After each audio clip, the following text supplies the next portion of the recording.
राधे राधे प्रणाम। हम पूनम अपने यूट्यूब चैनल पूनम सहिता संगीत में आप सबको तहे दिल से स्वागत बा। आज बहुत सुंदर ताक पाठ छोड़त समय के जेठौत के गारी गीत ले गया है। आप सब सुने कैसे लाग कमेंट में ज़रूर बताइए। जेठौत के चरित्र के में वर्णन की है वह, तो आप सब सुने और आनंद लें। और गाना कैसे लाग कमेंट में ज़रूर बताइए। अगर चैनल पर आप सब नया हैं तो चैनल को सब्सक्राइब जरूर करें, हमारे परिवार से ज़रूर जुड़ी। रोज़ नया नया गाना आप सब सुने मिले।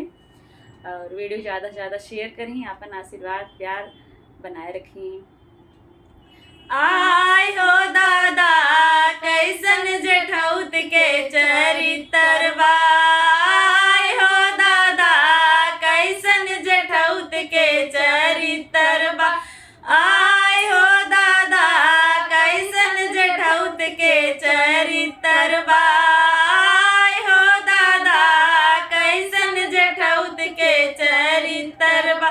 गहना लियौले बाटे उहौ साला पीतलवा, गहना लियौले बाटे उहौ साला पीतलवा, आय हो दादा कैसन जेठौत के चरित्रवा, आय हो दादा कैसन जेठौत के चरित्रवा, आय हो दादा कैसन जेठौत के चरित्रवा।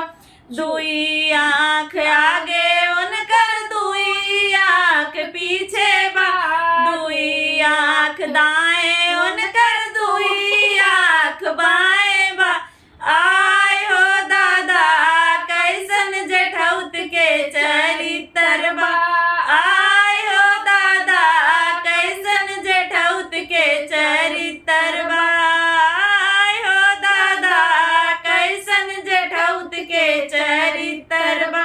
चुनरी लियैले बाटे उहौ 4 मीटर बा, चुनरी लियैले बाटे उहौ 4 मीटर बा, आय हो दादा कैसन जेठौत के चरित्रवा, आय हो दादा कैसन जेठौत के चरित्रवा, आय हो दादा कैसन जेठौत के चरित्रवा।